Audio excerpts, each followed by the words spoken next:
Ya sabéis lo que se suele decir. La filosofía surge como el paso del mito al logos. O sea, que los griegos, como todos los pueblos de la antigüedad, tenían una cosmovisión mitológica, tenían una concepción de la realidad, de su mundo, apoyada en una serie de narraciones extraordinarias protagonizadas por los dioses, o en su defecto por héroes, o sea, semidioses, hijos de dioses inmortales, unas narraciones extraordinarias ocurridas in illo tempore, ¿no? Hace muchísimo tiempo, en los tiempos de los abuelos, de nuestros abuelos, y esa fórmula pues quiere decir, en fin, hace más tiempo del que nadie vivo sería capaz de recordar. Entonces ocurrieron cosas que hoy en día ya no pueden ocurrir, pero que entonces sí ocurrían, cosas extraordinarias, que, que la voz de los poetas ha ido transmitiendo de generación en generación y gracias a ellos, inspirados por las musas, nosotros tenemos noticia de lo que ocurrió.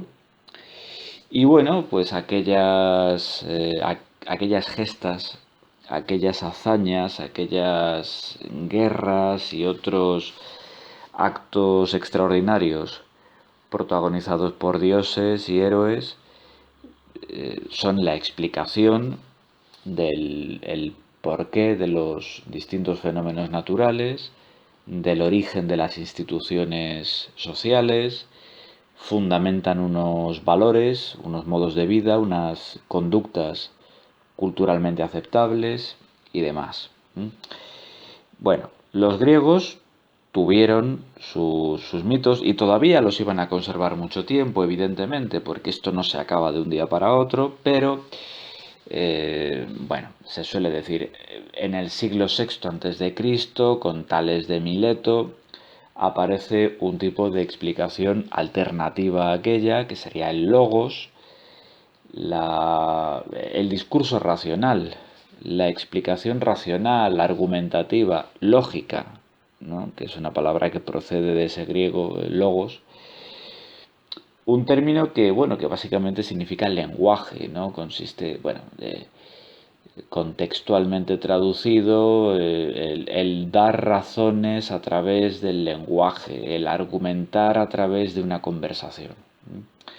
Y frente al mito, que es siempre una narración, y que como toda narración tiene planteamiento, nudo y desenlace, que tiene protagonistas y frecuentemente antagonistas y bueno, pues el logos no recurre a ningún tipo de personaje, no es una narración, es una explicación fría y objetiva basada en observaciones, deducciones puramente racionales. Bueno, así se suele explicar y está bien explicarlo así en un contexto educativo, pedagógico, ¿no? A estudiantes que tienen un primer contacto con la filosofía, pues bueno, digamos que les explicas que la filosofía es el origen de la ciencia y bueno, no es que estés mintiendo, es una verdad contada de una manera muy particular, ¿no? Porque aquí habría muchos matices que hacer, ¿eh? Para empezar, uno importante, nunca tuvo lugar exactamente ese paso del mito al logos. No llegó un buen día Tales de Mileto y rompió con las tradiciones griegas para instaurar la ciencia en el sentido moderno del término, porque la ciencia en sentido moderno surge en la modernidad, pero no en la antigüedad, en el siglo VI antes de Cristo. ¿Eh? No, no.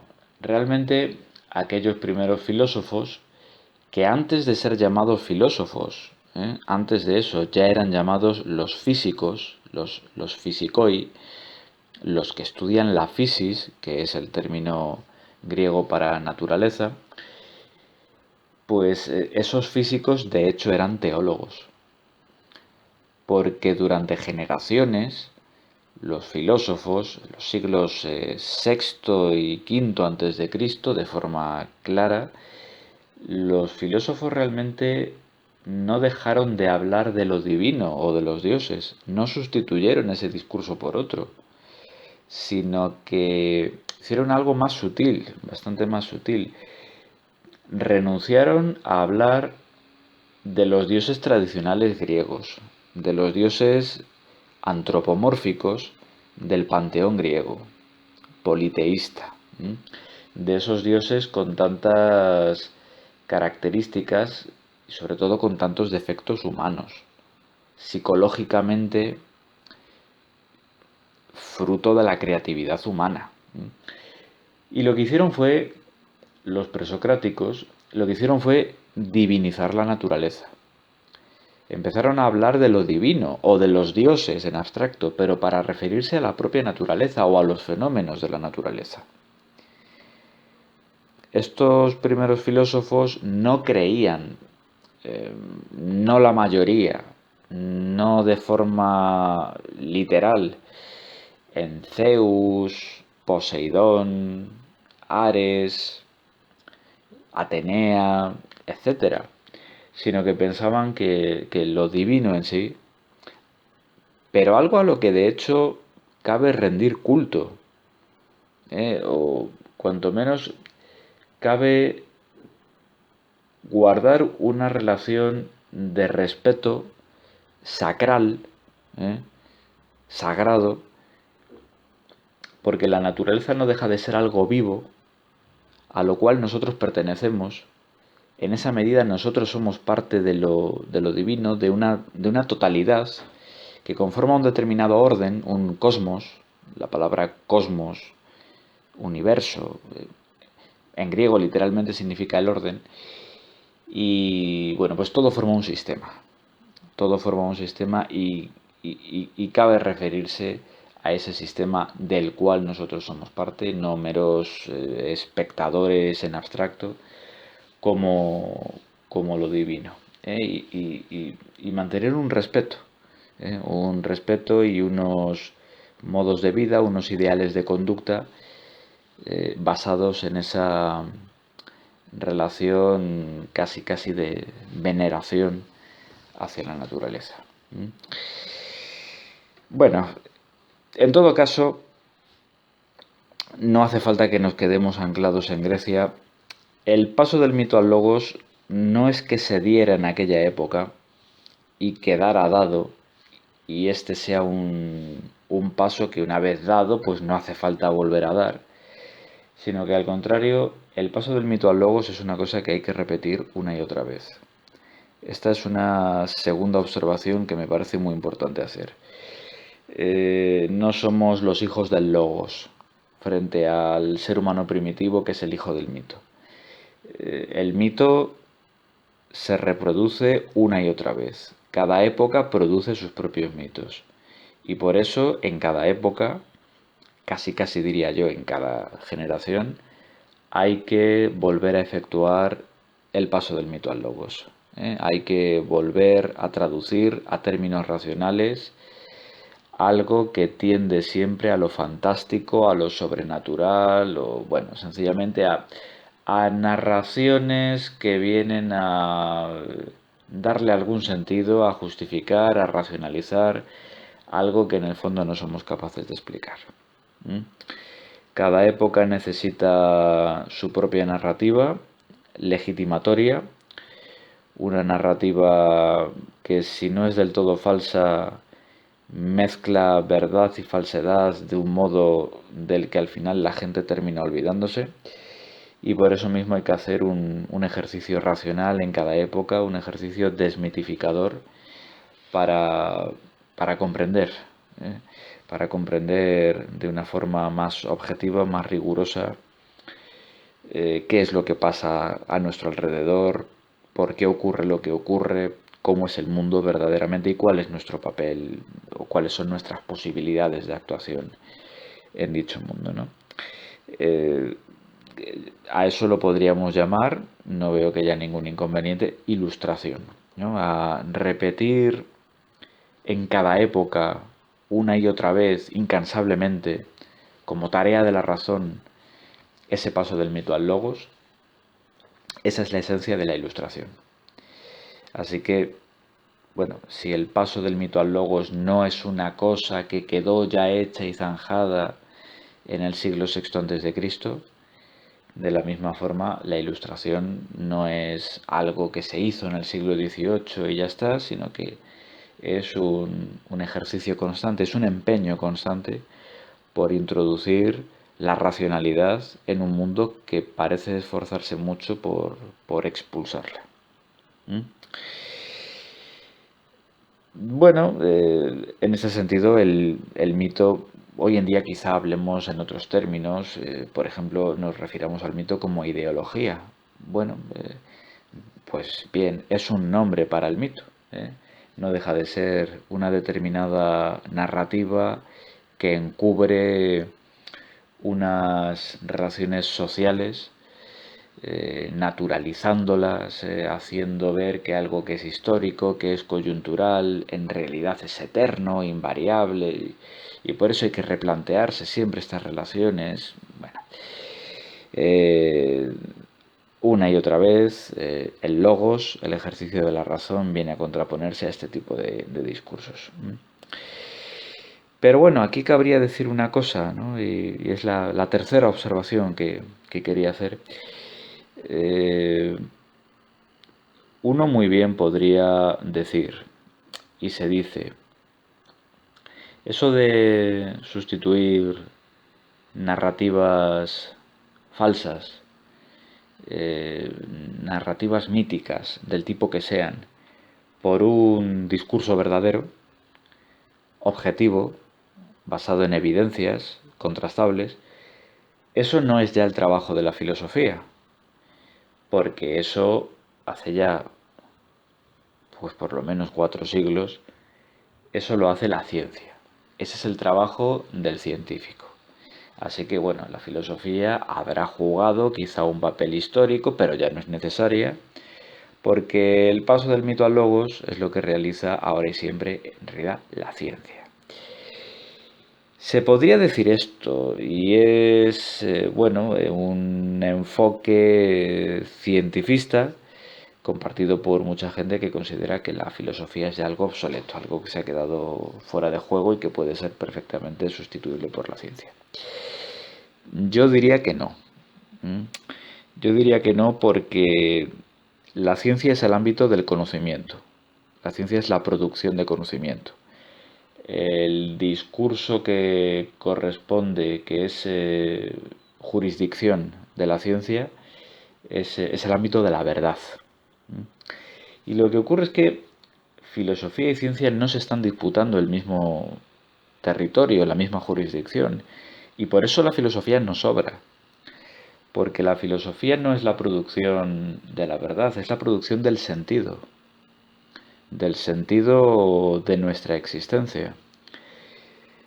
Eh, y en ese sentido, valga la redundancia, la filosofía no se ha quedado obsoleta porque no está compitiendo por aquello que la ciencia hace ahora también mejor, ¿eh? Sino que tiene una aspiración distinta. La filosofía pretende, a partir de una cierta concepción del mundo, que siempre va a ser deudora de la ciencia de su época, siempre, o de lo contrario, caerá en disparates, pero la filosofía lo que pretende es orientarnos en la vida, es fundamentar una determinada conducta. ¿Mm? La filosofía no busca las causas que explican el porqué de los fenómenos. Ese es el trabajo del científico, por supuesto. Ahí el filósofo no tiene nada que hacer. No, porque lo que hace el filósofo es esto otro, es buscar no el porqué de los fenómenos, sino el para qué de nuestros actos. Y eso es una cosa que la ciencia no puede hacer. El filósofo no se puede entrometer en la jurisdicción del científico del mismo modo en que el científico no se puede entrometer en la jurisdicción del filósofo, porque apunta en una dirección contraria, que como digo, no es la de la verdad, es la del sentido. ¿Mm?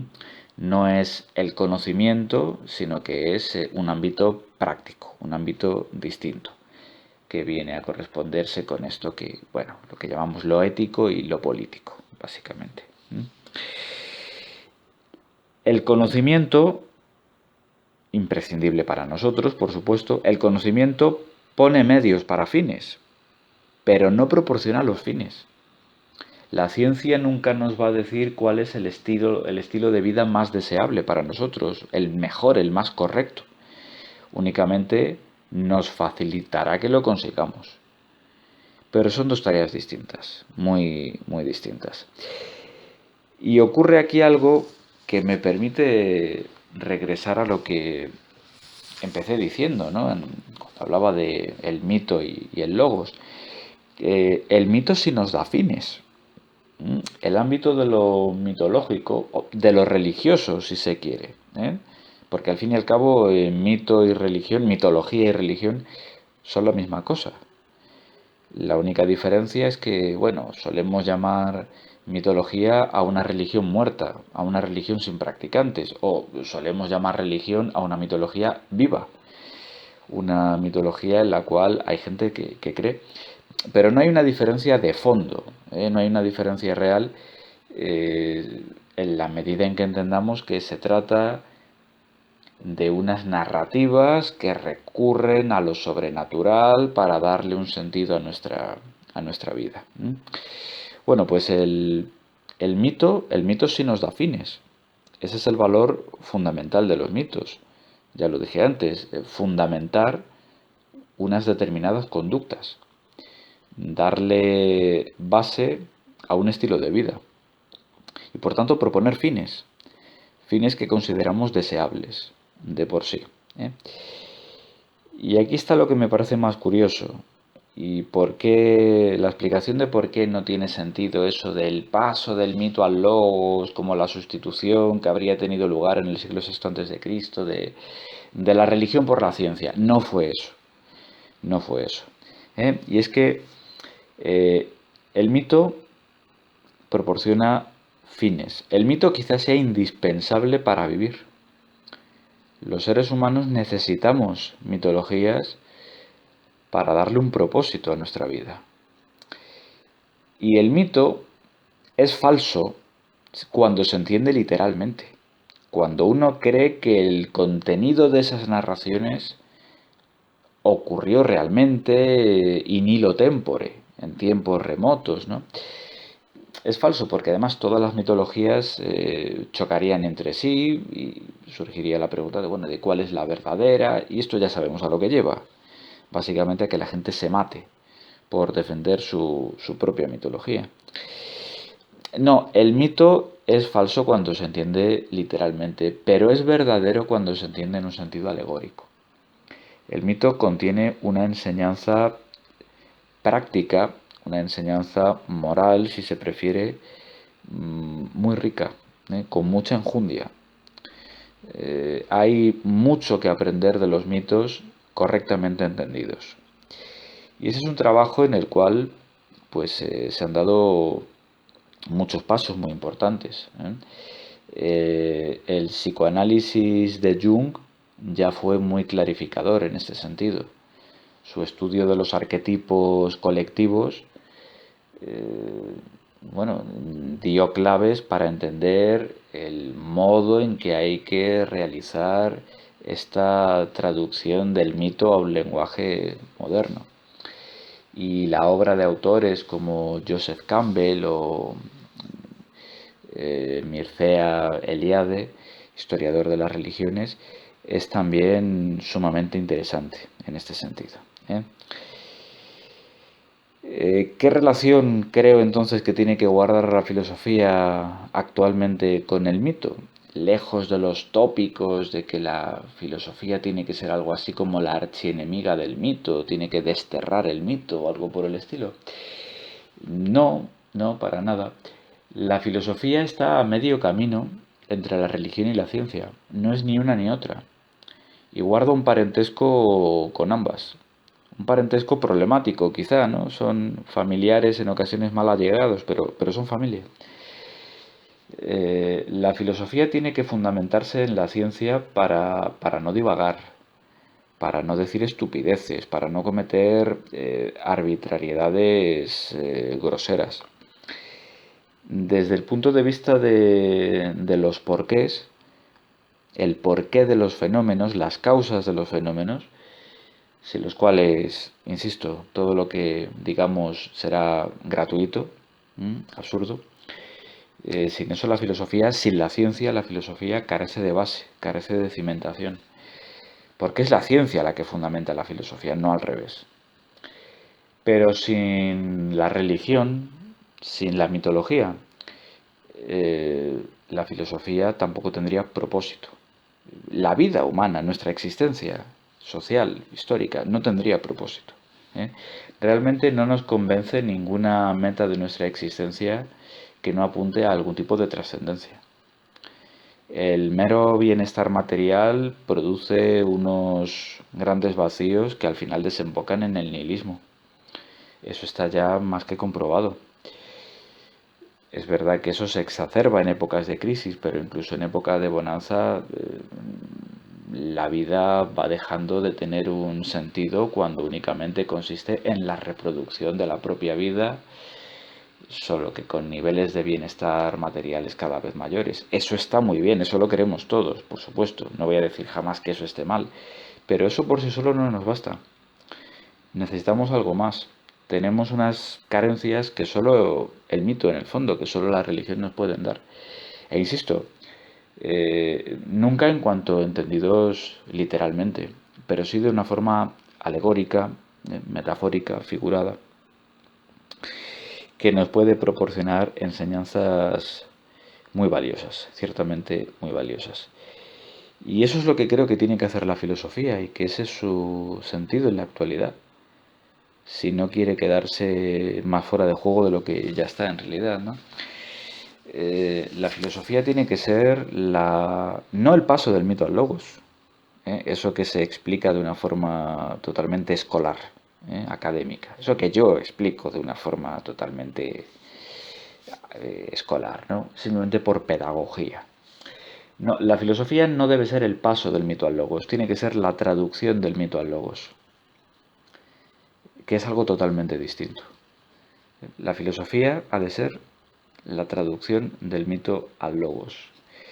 Esto es, y hablaré de ello en futuros audios, poniendo ejemplos concretos y detallando esta cuestión, pero esa enseñanza práctica valiosa que está de forma difusa, mezclada, oscura en el mito, hay que racionalizarla.